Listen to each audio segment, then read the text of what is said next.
भाइयों और बहनों, आज फिर से मंगलवार की बाइबल स्टडी सेवा में आपका स्वागत है। हम विश्वास करते हैं कि अब तक के जो अध्ययन हम लोगों ने किए हैं, हम सब के लिए लाभदायक ठहरे हैं। आइए इससे पहले कि हम अध्ययन में चलें, प्रार्थना करेंगे। प्रभु परमेश्वर, हम आपका धन्यवाद करते हैं। ये एक और अच्छा मौका आपने दिया है ताकि आपके वचन का हम लोग अध्ययन करें, आपस में डिस्कशन करें, देखें कि ये पत्री और ख़ास करके जो भाग हम लोग अध्ययन करना चाहते हैं, पवित्र आत्मा आप हमें क्या सिखाना चाहते हैं। हम जानते हैं प्रभु जी कि इसके लेखक आप हैं, और पवित्र आत्मा आप हम लोग की अगुवाई कीजिए ताकि हम इन चीज़ों को सीख कर अपनी आशा में मजबूत बने रहें, विश्वास में मजबूत बने रहें और इस पृथ्वी पर की अपनी यात्रा को सफलता के साथ आपकी उपस्थिति में चलाकर पूरा करने पाएँ। प्रभु यीशु के नाम से आमीन, आमीन।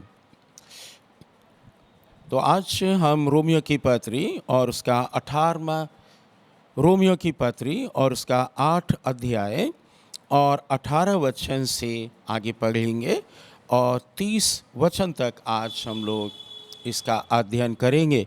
मैं विश्वास करता हूँ कि आपने ये भाग पढ़ा है, क्योंकि हम अनाउंस कर देते हैं कि आप इसको पढ़ लीजिएगा, और ये अच्छा होगा कि पहले से पढ़ के आएँ ताकि आप लाभ उठा सकें। यहाँ पर लिखा हुआ है 18वें वचन में, क्योंकि मैं समझता हूँ कि इस समय के दुख और क्लेश उस महिमा के सामने जो हम पर प्रकट होने वाली है कुछ भी नहीं है। क्योंकि सारी सृष्टि बड़ी आशा भरी दृष्टि से परमेश्वर के पुत्रों के प्रकट होने की बाट जो रही है। क्योंकि सृष्टि अपनी इच्छा से नहीं, पर अधीन करने वाले की ओर से व्यर्थता के अधीन इस आशा से की गई कि सृष्टि भी आप ही विनाश के दासत्व से छुटकारा पाकर परमेश्वर की संतानों की महिमा की स्वतंत्रता प्राप्त करेगी। क्योंकि हम जानते हैं कि सारी सृष्टि अब तक मिलकर कराहती और पीड़ाओं में पड़ी तड़पती है। और केवल वही नहीं, हम भी जिनके पास आत्मा का पहला फल है, आप ही अपने आप में कराहते हैं और लेपालक होने की, अर्थात अपनी देह के छुटकारे की बाट जो होते हैं। इस आशा के द्वारा हमारा उद्धार हुआ है। परंतु जिस वस्तु की आशा की जाती है वह जब देखने में आए तो फिर आशा कहाँ रही। क्योंकि जिस वस्तु को कोई देख रहा है उसकी आशा क्या करेगा। परंतु जिस वस्तु को हम नहीं देखते, यदि हम उसकी आशा रखते हैं तो धीरज से उसकी बाट जो हैं जोते भी हैं। इसी रीति से आत्मा भी हमारी दुर्बलता में सहायता करता है, क्योंकि हम नहीं जानते कि प्रार्थना किस रीति से करना चाहिए, परंतु आत्मा आप ही ऐसी आहें भर भर कर जो बयान से बाहर है हमारे लिए विनती करता है। और मनों का जांचने वाला जानता है कि आत्मा की मनसा क्या है, क्योंकि वो पवित्र लोगों के लिए परमेश्वर की इच्छा के अनुसार विनती करता है। हम जानते हैं कि जो लोग परमेश्वर से प्रेम रखते हैं उनके लिए सब बातें मिलकर भलाई ही को उत्पन्न करती हैं, अर्थात उन्हीं के लिए जो उसकी इच्छा के अनुसार बुलाए हुए हैं। क्योंकि जिन्हें उसने पहले से जान लिया, उन्हें पहले से ठहराया भी है कि उसके पुत्र के स्वरूप में हों, ताकि वो बहुत भाइयों में पहलौठा ठहरे। फिर जिन्हें उसने पहले से ठहराया उन्हें बुलाया भी, और जिन्हें बुलाया उन्हें धर्मी भी ठहराया, और जिन्हें धर्मी ठहराया उन्हें महिमा भी दी। हालेलुया। जैसा हम जानते हैं रोमियो की पत्री जिसका अध्ययन हम लोग कर रहे हैं, हम लोग नई नई बातें सीख रहे हैं, और इनफैक्ट ये वे बातें हैं जो हमारे विश्वास रूपी जहाज को या विश्वास रूपी हमारी बिल्डिंग को, हमारी भवन को वह स्थिर रखेंगी। और ये आवश्यक है मसीह जीवन में कि जब वे मसीह के पास आ जाते हैं तो परमेश्वर के वचन में कि परमेश्वर का वचन क्या कहता है और ये किस लिए कहता है और इससे मुझे क्या सरोकार है, मुझे क्या फ़ायदा मिलता है, हमको इसको पढ़ के और समझना चाहिए।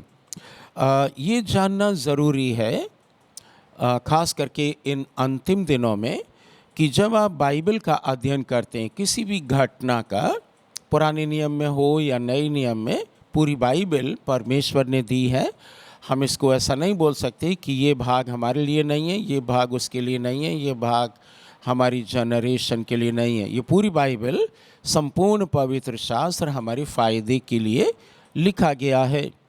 तो ये जानना ज़रूरी है कि उस समय हो क्या रहा था जब वह घटना हो रही थी, और जो लेखक हैं उन्होंने क्या उस चीज़ में देखा, उस घटना में क्या देखा और क्या सॉल्यूशन दिया।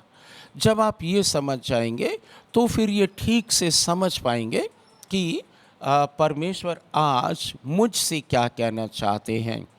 अगर ये दो बातें आप मिस कर देते हैं कि उस समय क्या हो रहा था जब ये पत्री या ये भाग लिखा गया है और कौन किसने क्या कहा है और किससे कहा है और सॉल्यूशन क्या है, तो फिर आप ठीक से बाइबल के बाकी भाग समझ पाएंगे। नहीं तो कई चीज़ों में हम और आप अटक जाते हैं। जैसे प्रभु यीशु ने अपने चेलों को भेजा और कहा कि तुम प्रचार करने के लिए जाओ। आपको याद है 70 चेले भेजे, 2-2 करके, और कुछ इंस्ट्रक्शंस दिए। अगर वे इंस्ट्रक्शन आज आप देखेंगे तो अजीब सा लगेगा। उनमें से एक ये था कि रास्ते में तुम्हें कोई मिले तो उसको नमस्ते नहीं करना। अब ये हमारे कॉन्टेक्स्ट में, भारत देश के कॉन्टेक्स्ट में फिट नहीं होगा, परंतु हमको ये देखना पड़ेगा कि वहाँ क्या हो रहा था और वो क्यों प्रभु ने वहाँ ये इंस्ट्रक्शन दिया, आदेश दिया कि रास्ते में कोई मिले तो नमस्ते नहीं करना। इन सब चीज़ों के पीछे कुछ अर्थ है जो हमको समझना चाहिए, परंतु वह बात हमारे देश में, हमारे जीवन में कैसे लागू होती है। तो ये एक अच्छा तरीका है बाइबल के वचन को समझने का, परमेश्वर के हृदय को समझने का। और इसमें पवित्र आत्मा हमारी सहायता करते हैं, पास्टर लोग, कमेंट्रीज लोग, और जो हमसे आगे हैं जिन्होंने बाइबल अध्ययन ठीक से किया है, वो हमको इन चीज़ों को ठीक से समझा देते हैं। और कलीसिया में ऐसे लोगों का होना आवश्यक है, नहीं तो कलीसिया फिर ढुलमुल रवैया अपनाएगी और वो मसीह के आगमन के लिए तैयार नहीं हो पाएगी। तो यहाँ 18वें वचन से हम शुरू करते हैं। क्योंकि मैं समझता हूँ कि इस समय के दुख और क्लेश उस महिमा के सामने जो हम पर प्रकट होने वाली है कुछ भी नहीं है। अब देखिए, यहाँ प्रेरित पौलुस ऊपर कह चुके हैं कि हम मसीह के साथ दुख उठाएं तो उसके साथ महिमा भी पाएंगे। और अब ये समझना आवश्यक हो गया है, क्योंकि हम लोगों को दिखता है कि प्रभु के लोग दुख उठा रहे हैं, और वे थोड़े लोग हैं जो दुख उठा रहे हैं। कुछ लोग तो अपना सब साम्राज्य बनाकर बैठे हैं, चारों ओर उनके बढ़िया सी बिल्डिंग्स हैं, सारी सुख सुविधाएं हैं, 10, 20, 50 लोग भी चलते हैं, तो उनको इस संसार में शायद दुख नहीं होगा और उनके पास बहुत से रिसोर्सेज हैं, कॉन्टैक्ट्स हैं, तो उनके लिए तो ये बात फिट नहीं होती है। लेकिन यदि आप दुख उठाते हैं मसीह के लिए तो फिर परमेश्वर के साथ महिमा भी पाएंगे, प्रभु के साथ महिमा भी पाएंगे। आपको याद होगा कि नए नियम में प्रकाशित वाक्य में प्रभु यीशु मसीह कुछ बात कहते हैं उन आत्माओं से जिनके सिर काट दिए गए। और जब सिर काट दिए गए, प्रॉबेबली वे 12 प्रेरित हो सकते हैं नए नियम के, और पुराने 12 गोत्र भी हो सकते हैं और लोग भी हो सकते हैं।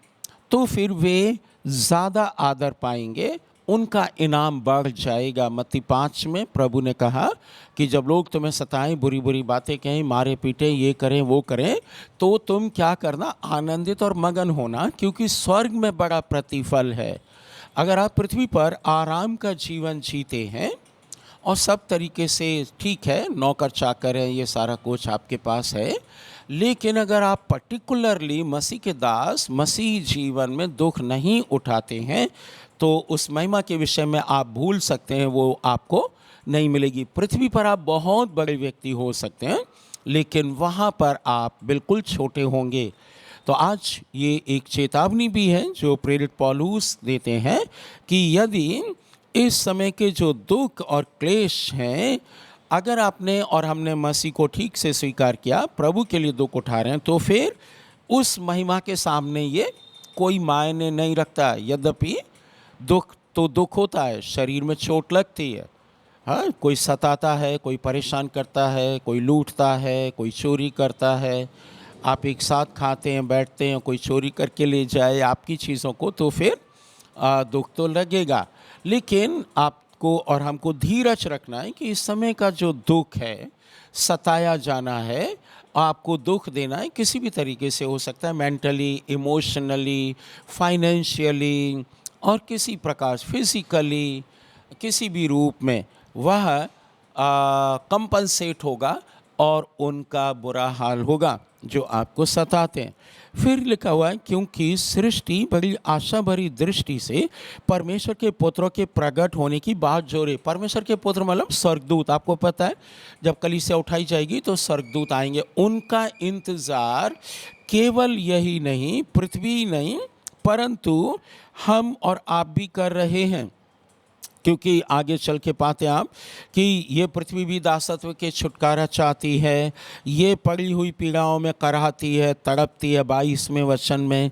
और फिर लिखा है केवल वही नहीं, हम भी जिनके पास आत्मा का आयन है, पवित्र आत्मा का पहला फल है, आप ही अपने आप में कराहते हैं। अब आप सोचिए, क्या आप कराहते हैं? मसीह के आने की आशा कर रहे हैं, या फिर आप सोचते हैं भी पर प्रभु यीशु 10 साल बाद आए तो हमारे पास 2 कारें और हो जाएंगी, हमारा बिजनेस और बढ़ जाएगा, हमारा घर बन जाएगा, मेरा बेटा या बेटी इंजीनियर बन जाएगी या शादी हो जाएगी, ये आशा कर रहे हैं? या आप ईगरली आप वेट कर रहे हैं कि प्रभु यीशु मसीह आए? ईगरली का मतलब उत्सुकता से, हे प्रभु आप जल्दी आ जाइए। मैं एक बहुत बड़े सेवक को जानता हूँ जो कीनिया में प्रोफेसर थे, फिज़िक्स के प्रोफेसर, और वो 18-18 घंटा प्रार्थना करते हैं। ये 1994 की घटना है। और वे उपवास बहुत करते हैं, साल में शायद 200 दिन, उनके बच्चे भी। और वो पृथ्वी को हिला देते हैं जब वो चलते हैं, इतना अभिषेक से भरे हैं। मैं मिला हूँ उनसे और मैंने कुछ प्रबंध भी किया था उनके साथ। तो एक किताब उन्होंने लिखी है, अगर आप पढ़ सकेंगे तो अच्छा है, इंग्लिश में है, the ministry of fasting, very powerful book. और भी किताबें लिखी हैं, परंतु वो किताब उन्होंने मुझे दी थी पढ़ने के लिए, मेरे पास अभी भी है। उसमें लिखा है कि आप कभी कभी ऐसा महसूस करेंगे कि आप खाना पीना छोड़ देंगे। वो खाना पीना छोड़ देते हैं, अचानक टेबल से उठ के वो चले जाते हैं और ये कहते हैं कि मैं नहीं खाऊंगा प्रभु, मेरे सिवा तेरे सिवा मेरा स्वर्ग में कौन है। ये बाइबल का एक वचन है, मुझे याद नहीं कहाँ पर है, पर आप देख सकते हैं कि तेरे सिवा मेरा स्वर्ग में कोई नहीं है, दाऊद ने कहा। परंतु एक बात कहना चाहते हैं, वो ये कहते हैं कि मैं कभी कभी उठता ही नहीं हूँ, मैं उठता ही नहीं, प्रभु आप आ जाओ। He is talking to God as if he is sitting next to him. वो ऐसे बात करते हैं कि उनके पास बैठे हैं और वो ईगरली वेटिंग कर रहे हैं। कभी कभी वो कहते हैं मैं स्वर्ग की ओर देखने लगता हूँ शाम को, रात में, हे प्रभु तू वहाँ से आएगा, कब आएगा, जल्दी आ जाओ। यह एक विश्वासी व्यक्ति की चाह होती है। अगर ये चाह आपके अंदर नहीं है तो मेरे प्रिय मित्रों, अपने आप को चेक कीजिए कि क्या आपका उद्धार हुआ भी है कि नहीं। क्योंकि जैसे ही उद्धार हो जाता है, आपके अंदर आत्मा आता है और आपकी आत्मा, आपका हृदय परमेश्वर के प्रति समर्पित हो जाता है। फिर आप करेक्शन आसानी से स्वीकार कर लोगे। जब कोई बताएगा ब्रदर आप गलत प्रचार कर रहे हो, तो फिर वह व्यक्ति जरूर मान लेगा, सिस्टर आप ऐसे कपड़े पहने हो ये ठीक नहीं है, तो फिर आप मान लोगे। या सिस्टर कुछ गड़बड़ी कर रही हैं, ब्रदर कुछ गड़बड़ी कर रहे हैं, पास्टर कुछ गड़बड़ी कर रहा है, तो फिर वो मान लेगा जब उसको बताया जाएगा। लेकिन अगर आप हठधर्मी हैं, कड़क मिजाज के हैं, यदि आप अकड़ में रहते हैं, आपको सिखाया जाए और आप सीखने को तैयार नहीं हैं, तो जान लीजिए फिर उद्धार नहीं हुआ। क्योंकि उद्धार की पहली पहचान ये है कि वह मनुष्य परमेश्वर की अधीनता में आ जाता है, उसके अंदर से धीरे धीरे ये संसारिकता निकलेगी, but he will be ready to be corrected every time and he will be ready to hear the word of God, even the word of caution, warning, जो भी है वो चेतावनी का वचन वो मान लेगा। अगर चेतावनी का सुधार का वचन वो नहीं मानता है, तो फिर उसने एक प्लेटफॉर्म से दूसरा प्लेटफॉर्म बदल दिया और ज़्यादा कुछ बदलाव नहीं हुआ है। जिस दिन प्रभु आएंगे उस दिन उसको पछताना पड़ेगा। तो यहाँ पर क्या है, हम भी, आप पढ़ सकते हैं हमारे साथ, हम भी जिनके पास आत्मा का पहला फल है, आप ही अपने में करहाते हैं और ले पालक होने की अपनी अर्थात अपनी देह के छुटकारे की बाट जोते हैं। आप और हम इस देह को पालते पोसते हैं, इसकी सारी ज़रूरतों को पूरा करते हैं, लेकिन इसका एक दिन छुटकारा होगा। क्या उसकी आप बाट जोहते हैं कि नहीं? जब आप मसीह में आते हैं तो फिर आप क्या करते हैं कि आपकी आत्मा का उद्धार हो जाता है, यानी आत्मा स्वर्ग में जाएगी। लेकिन यदि आपने ठीक अपना जीवन नहीं बिताया तो रिस्क भी हो सकता है। आज ये लोग सुनना नहीं चाहते, आज वो सुनना चाहते हैं कि एक समय जॉन काल्विन ने 16वीं शताब्दी में कह दिया प्रीडेस्टिनी थ्योरी, जो आगे चल के हम पढ़ेंगे, और वे इसी में मगन रहते हैं और पाप करते जाते, परंतु वे वचन को बैलेंस नहीं करते। जहाँ लिखा हुआ है कि यदि सत्य की पहचान होने के बाद, यानी उद्धार पाने के बाद, अगर आप गड़बड़ी करते रहेंगे जानबूझकर, तो आप नरक में जाएंगे। सिंपल वही अर्थ है उसका। इब्रानियों 10:26 में, 27 में, 28 में आप पढ़ सकते हैं, और फिर मुझे लगता है कि इब्रानियों 6 अध्याय में भी आप ये पढ़ सकते हैं। लेकिन यहाँ लिखा हुआ है कि देह के छुटकारे की बाट जो रहे हैं, अब इस आशा के द्वारा हमारा उद्धार हुआ है। परंतु जिस वस्तु की आशा की जाती है वो देखने में आए तो फिर आशा कहाँ रही? क्योंकि जिस वस्तु को कोई देख रहा है, उसकी आशा क्या करेगा? परंतु जिस वस्तु को हम नहीं देखते उसकी आशा रखते हैं, तो धीरज से उसकी बाट जोते हैं। कहने का अर्थ प्रेरित पौलुस का ये है सिंपल शब्दों में कि आशा अब हमारी किस पर है? कि हमारी देह का छुटकारा होगा। कब? जब प्रभु यीशु आएंगे। आत्मा का छुटकारा हो गया है, लेकिन आपको इसको संभाल के रखना है। कहीं ऐसा ना हो कि आपकी आत्मा भी जो उद्धार पा चुकी है दूषित हो जाए, क्योंकि वो दूषित शरीर में अंदर लड़ाई होती रहती। बाइबल कहती है शरीर आत्मा के विरुद्ध में, आत्मा शरीर के विरुद्ध में पाप करता, और आत्मा के साथ और शरीर के साथ प्राण भी शामिल है। त्रिएकता हमारे शरीर में है, आत्मा प्राण देह। दो जिस तरफ हो जाएंगे वो जीत जाएंगे, मेजॉरिटी। एक जो अकेला पड़ जाएगा वह हार जाएगा। इसलिए आपको देखना है कि आपकी आत्मा की जो आवाज़ है वो क्या कह रही है।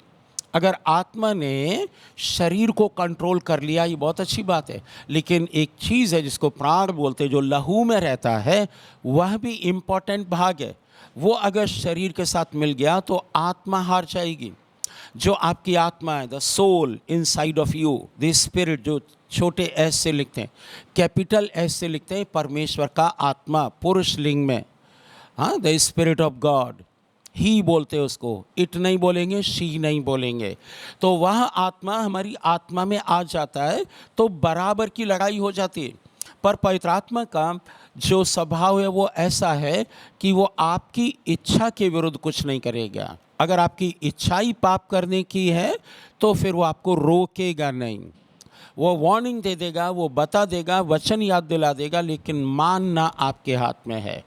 इस प्रकार अगर आप रोज़ करते जाएंगे, पवित्र आत्मा की अगुवाई में चलते जाएंगे, और अपनी जो आत्मा है जिसको स्त्रीलिंग में माना जाता है स्पिरिट, वह क्या करेगी? वह पवित्र आत्मा के साथ मिलकर आनंद मनाएगी। आप पे दुख होगा, चिंताएं होंगी, समस्याएं होंगी, लेकिन अंदर आनंद बना रहेगा, क्योंकि वो आत्मा ले आता है आनंद। वो दिखा देता है, वो एक आशा दे देता है, आज नहीं तो कल ठीक हो जाएगा बेटा, आज नहीं तो परसों ठीक हो जाएगा, ऐसे वो आशा देता है।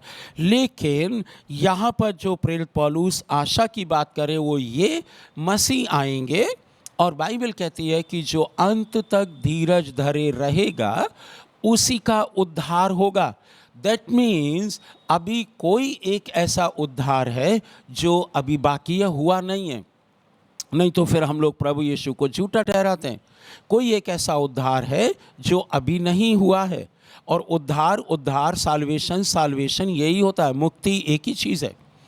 अब कौन सा भाग हुआ है उसको हम बाद में कभी समझेंगे, लेकिन आज हम केवल रोमियो की पत्री के जो कॉन्टेक्स्ट है, किस उद्देश्य से वो रोम की कलीसिया को लिख रहे हैं, क्योंकि आपको पता है रोम की कलीसिया ने और रोमी लोगों ने बहुत लंबे समय तक राज्य किया है। इसलिए आप देखो ज़्यादातर जो सप्रेसिव टीचिंग्स हैं वो वहीं से आई हैं।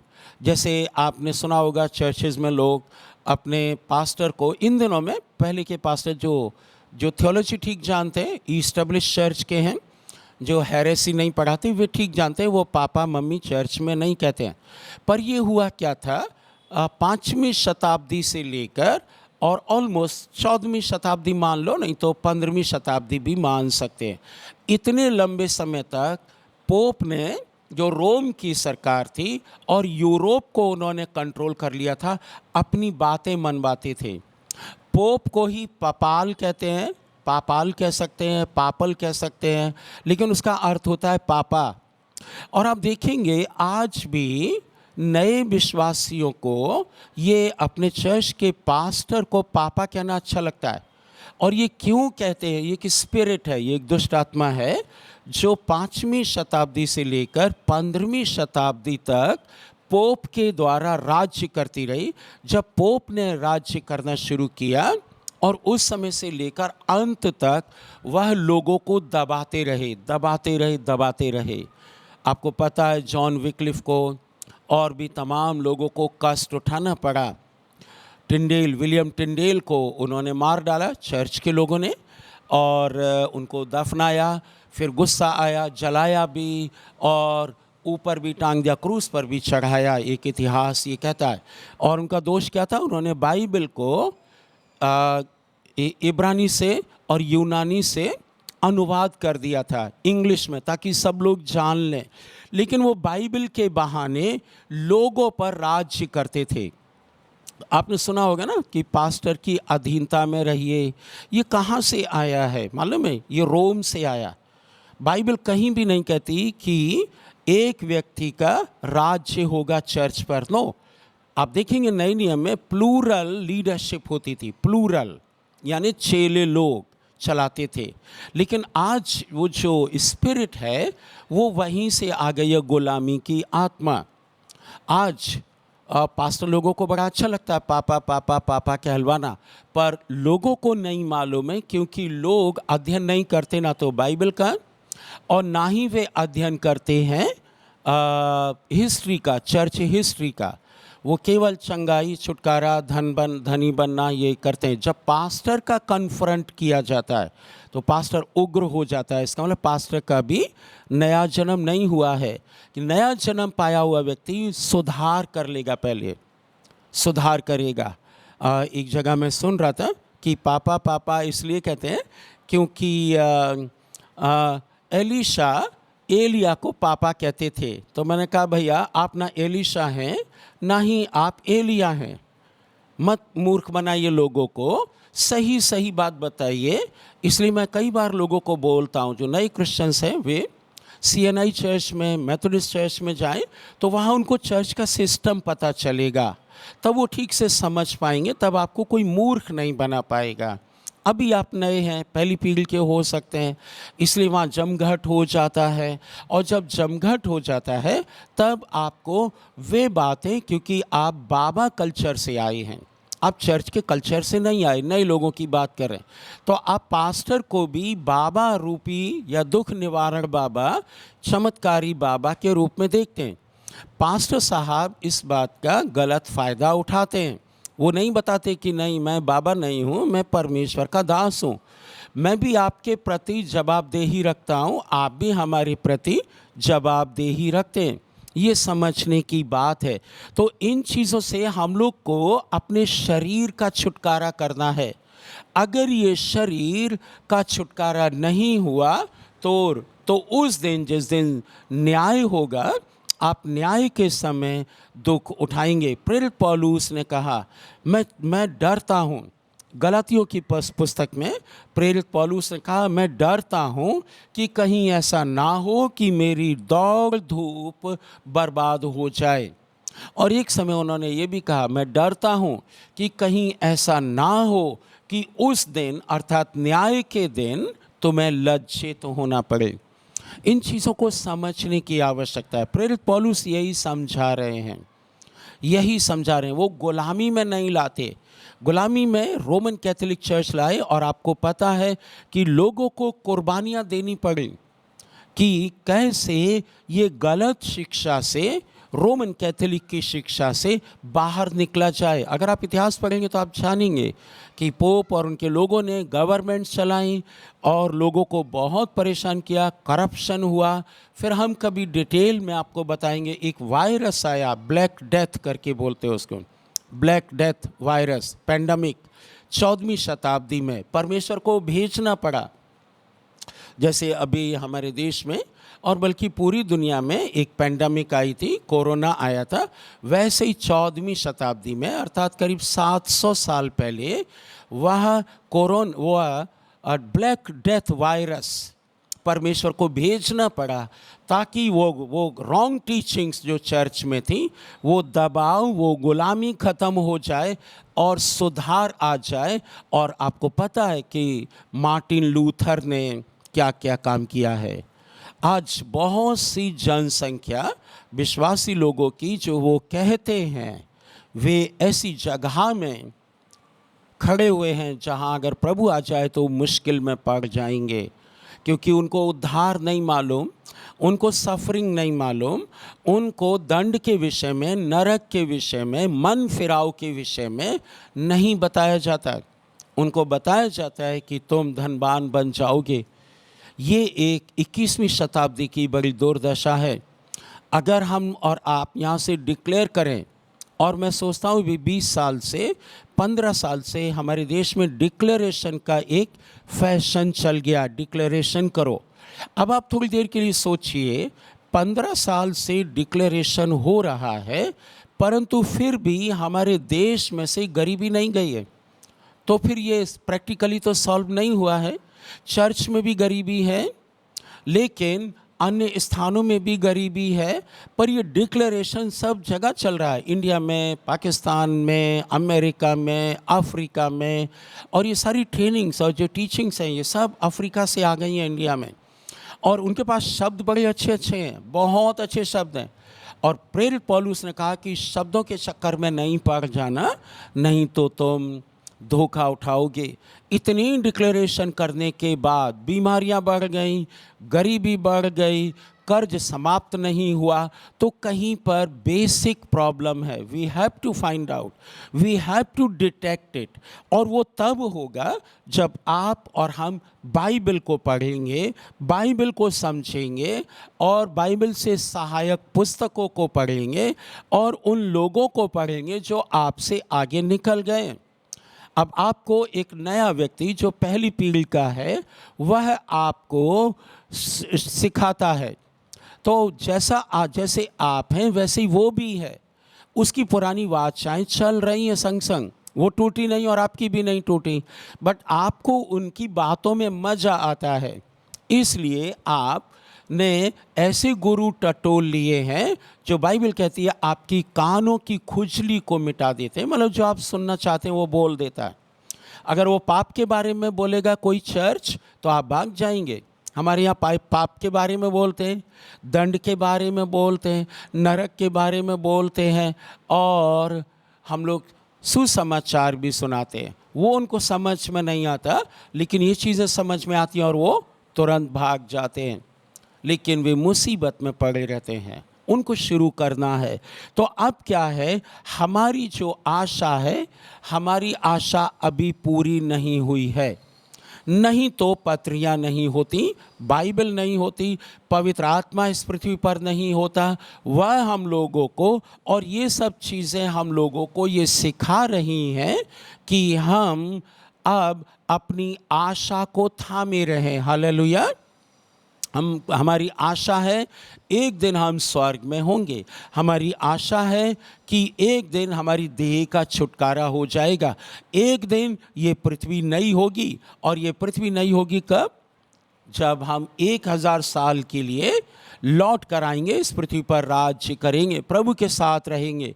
न्याय बाय द वे हम और आप नहीं करेंगे, क्योंकि न्याय का काम वो करेंगे जिन्होंने लहू बहाया है।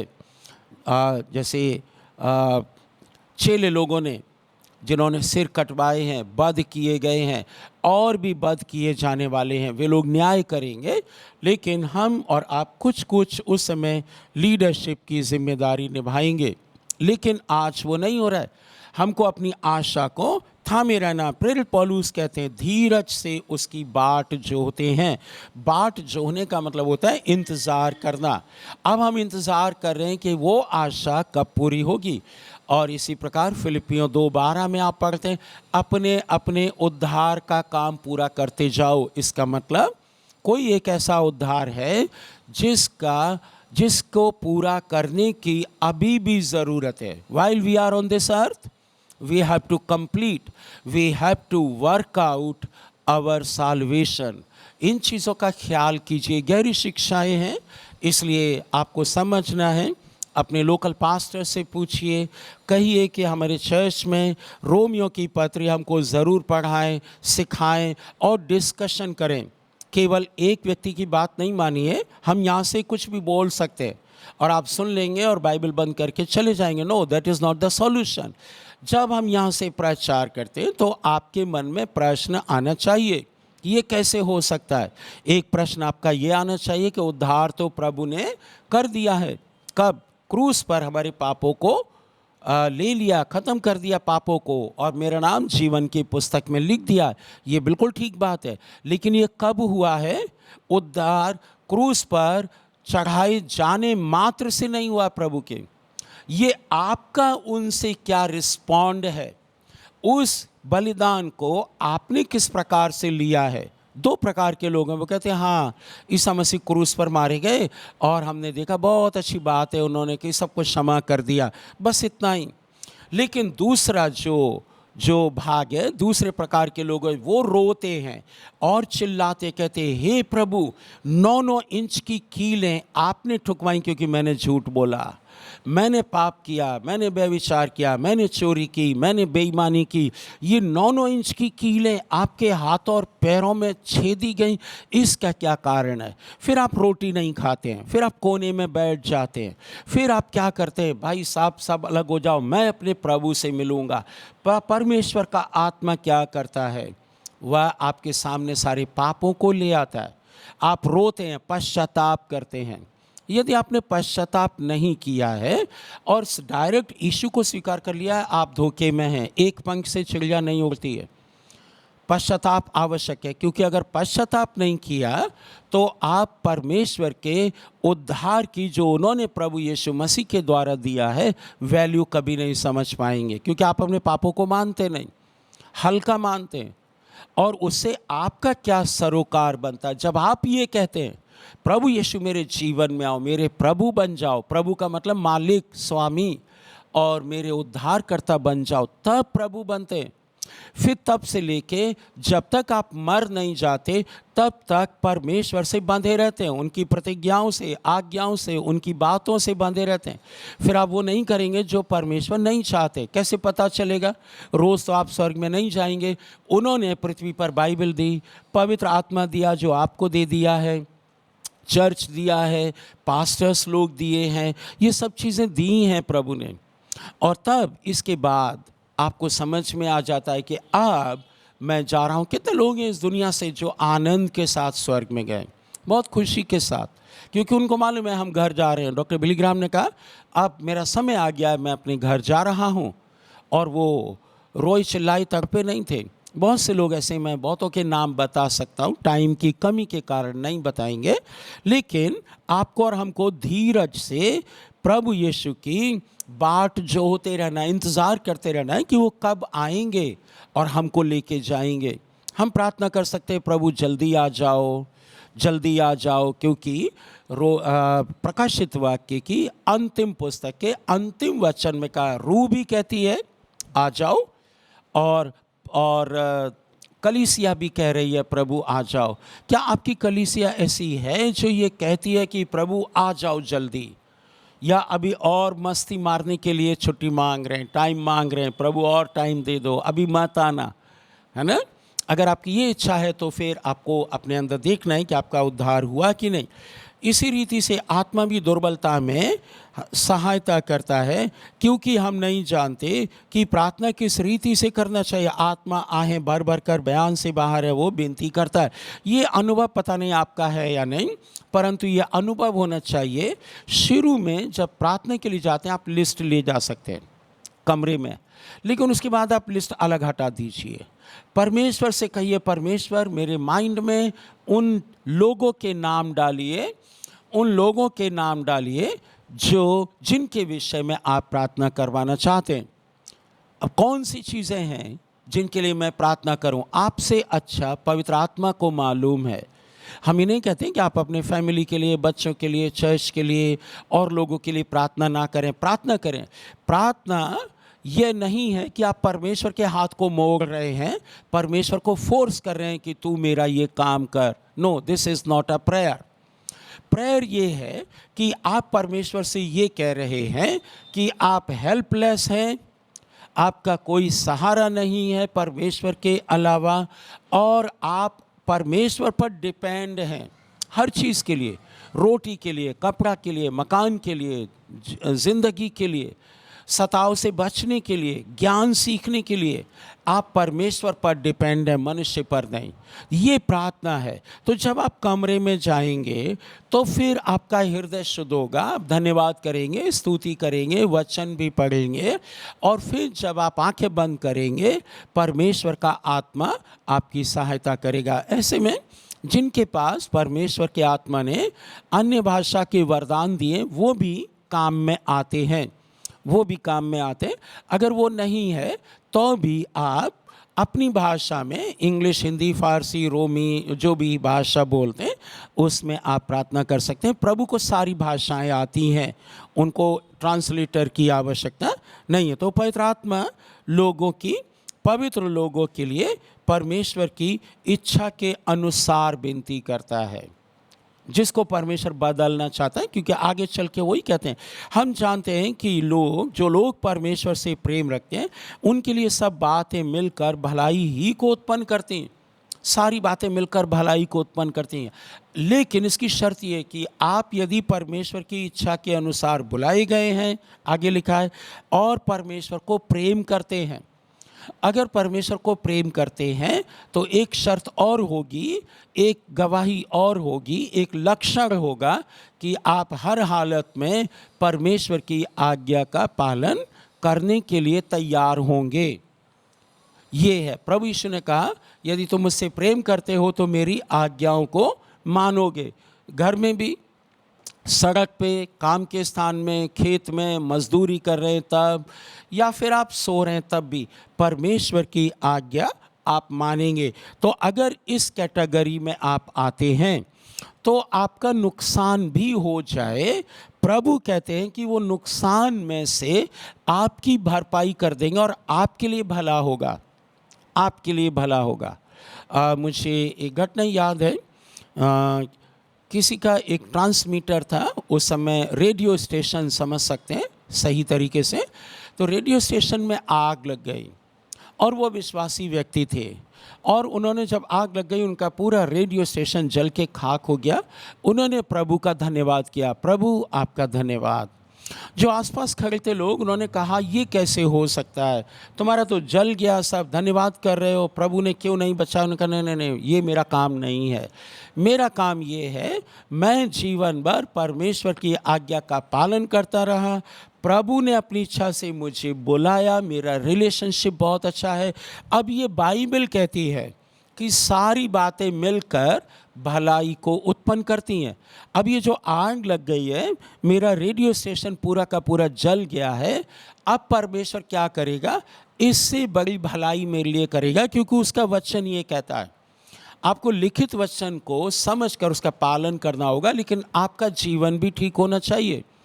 अगर आपका जीवन ढुलमुल वाला है, आपके जीवन में छुपे रुस्तम है ना, अगर छिपे हुए पाप हैं, अगर पाप वैसे वाले हैं जिनकी अभी तक क्षमा नहीं मिली और आप उनको रिपीट करते जा रहे हैं, तो फिर ये वचन आपके लिए काम नहीं करेगा, मेरे लिए भी काम नहीं करेगा। और कुछ ही दिनों के बाद देखा गया कि कुछ लोग आए, उनकी सहायता की, और फिर से उनका उससे डबल नहीं तो 3 गुना बड़ा रेडियो स्टेशन बन गया। हालेलुया। ये उनके लिए भलाई उत्पन्न होती है। याद रखिएगा, परमेश्वर की कोई भी प्रतिज्ञा आज्ञा के साथ जुड़ी हुई है। ये समस्या उस समय नहीं थी जब अदन की वाटिका में थी, वहाँ कोई आज्ञा नहीं, वे आराम से रहते थे, इसको देखभाल करो और आनंदित रहो, इतना ही था, इतना ही था। वहाँ घास ऊंट कटारे नहीं उगते थे, सब चीज़ें बढ़िया थी, और वहाँ उनको केवल देखभाल करना, बातचीत करना, क्या हो रहा है। पानी के लिए नदियाँ थीं, 4 नदियाँ, ऐसा लिखा है बाइबल में, लेकिन वहाँ कोई समस्या नहीं थी। वहाँ से निकलने के बाद समस्या हो गई है।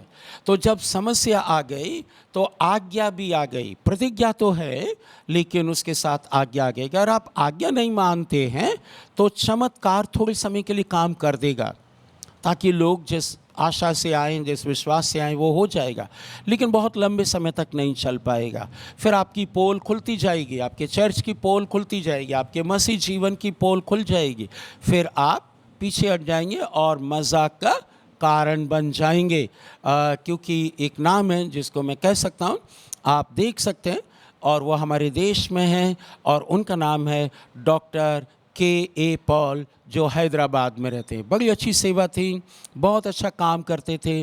परमेश्वर ने उनको एक जहाज़ भी दिया, और उस जहाज़ का नाम है एम्बेसडर ऑफ पीस, लेकिन वे इस समय मजाक बन के रह गए। उनका भी ऐसा ही हाल हो गया। मेरे प्रिय मित्रों, ये जो कुछ हम लोगों ने यहाँ पर पढ़ा है, ये आपके और मेरे लिए रेलिवेंट है, उपयोगी है, शिक्षा वाला है। जहाँ जहाँ करेक्शन की ज़रूरत है आप कर सकते, बहस ना करें। इन दिनों में आप देख रहे हैं सब बहस में लगे हुए हैं। छोटे छोटे लड़के हैं, वो भी बहस में लगे हुए हैं, जैसे कि उनको सब कुछ मालूम है, सब कुछ मालूम है। उनको सुधरने की आवश्यकता है, आपको सुधरने की आवश्यकता है, मुझको भी। और जब ये बाइबल के सत्य अंदर आ जाते हैं तो ये समझना और आसान हो जाता है, क्योंकि जिन्हें उसने पहले से जान लिया, उन्हें पहले से ठहराया भी उसके पुत्र के स्वरूप में हो, क्योंकि वो बहुत भाइयों में पहलौठा ठहरे। पर फिर उन्हें, जिन्हें उसने पहले से ठहराया, जिन्हें का मतलब ज़्यादा लोग, पहले से ठहराया, उन्हें बुलाया भी, और जिन्हें बुलाया उन्हें धर्मी ठहराया, और जिन्हें धर्मी ठहराया उन्हें महिमा भी दी। ये एक ऐसा वचन है जो प्रीडेस्टिनेशन को जन्म दे देता है। मतलब चॉइस परमेश्वर के हाथ में, परमेश्वर ने जिसको बुलाया है वही आएगा। लेकिन इसको हम ठीक समझ सकते हैं, ये जॉन काल्विन ने भी इस पे जोर डाला था। यदि आपका नया जन्म ठीक से हुआ है तो ये वचन बिल्कुल ठीक है, आपको बुलाया गया है। और अगर नया जन्म ठीक से नहीं हुआ है, प्रॉपरली आपने प्रभु को स्वीकार नहीं किया है, पश्चाताप के साथ स्वीकार नहीं किया, गंभीरता के साथ आप जीवन नहीं जी रहे, तब फिर ये आपके लिए नहीं है। तो आज हम इतना ही पढ़ेंगे और अगले मंगलवार को हम फिर आगे बढ़ेंगे ताकि हम ये समझ पाएँ कि भविष्य की जो महिमा है वह बहुत है। इस समय के क्लेश से हम ना डरें, ज़्यादा परेशान ना हो, गुजारा करें, जैसा चल रहा है चलते रहिए मसीह के साथ, क्योंकि हम इस पृथ्वी पर धन जमा करने के लिए, बड़ी बड़ी सेवाएं इकट्ठा करने के लिए नहीं है। हम यहाँ ट्रैवलर हैं, एक जगह से दूसरी जगह जाने के लिए। बाइबल में लिखा है अपोस्टल्स को प्रभु ने क्यों ठहराया, ताकि वे एक जगह टिक के नहीं लेकिन जाते रहें। दिल्ली में कलीसिया स्थापित कर दी एक बस्ती में, फिर वो आगे निकल जाएं, अपोस्टल्स का ये काम है। यही काम हमको और आपको करना है। जो काम प्रभु ने आपको दिया है उसको करते चले जाएं, बुद्धिमानी के साथ, कॉमन सेंस के साथ और परमेश्वर के आत्मा की अगुवाई में। तब आप सफल होंगे और आशीष पाएंगे। परमेश्वर आपको आशीष दे। प्रभु, हम धन्यवाद देते हैं कि ये सेशन हमारे लिए उपयोगी रहा है। जो हम डिस्कशन करते हैं प्रभु, उसमें आप सहायता कीजिए ताकि एक दूसरे को सिखा सकें। बाइबल कहती है एक दूसरे को सिद्ध ज्ञान के साथ सिखाते और उसके लिए एक दूसरे को उत्साहित करते रहो। आज ये प्रार्थना करते हैं प्रभु सहायता करें ताकि अब फिर वही कलीसिया बने प्रभु जो पहली शताब्दी की थी। पहली शताब्दी की कलीसिया सबसे ज़्यादा स्ट्रॉन्ग, पवित्र, अच्छी और बिना पाप और अधर्म की थी। आज तो बिगड़ गई प्रभु। हम प्रार्थना करते हैं अपने लोगों की सहायता करें ताकि वे परमेश्वर के वचन को पहला स्थान दें। अपने स्वार्थ, अपने आराम को नहीं, अपने मान सम्मान को नहीं, अपनी ख्याति को नहीं, लेकिन प्रभु आपके वचन पर ध्यान दें। और प्रभु जी जो हमसे पहले निकल के गए हैं उनकी हम पुस्तकें पढ़ें और आशीष पाएं। ऐसी समझ बुद्धि हमारे लोगों को दीजिए ताकि 21वीं शताब्दी की कलीसिया मसीह के आने में डिले ना करे। क्योंकि अगर सब कानों में मसीह का सुसमाचार प्रॉपरली पड़ गया और सब लोग सीख पाए तो प्रभु का आना जल्दी हो जाएगा। हम दुआ करते प्रभु जी, हम लोग का जो प्रयास है पवित्र आत्मा आप उसमें सहायता कीजिए ताकि हम लोग आपके साथ प्रभु ठीक से चल सकें और अंतिम दिन में प्रभु जिलाए जाएं। प्रभु यीशु के नाम से आमीन, आमीन, आमीन।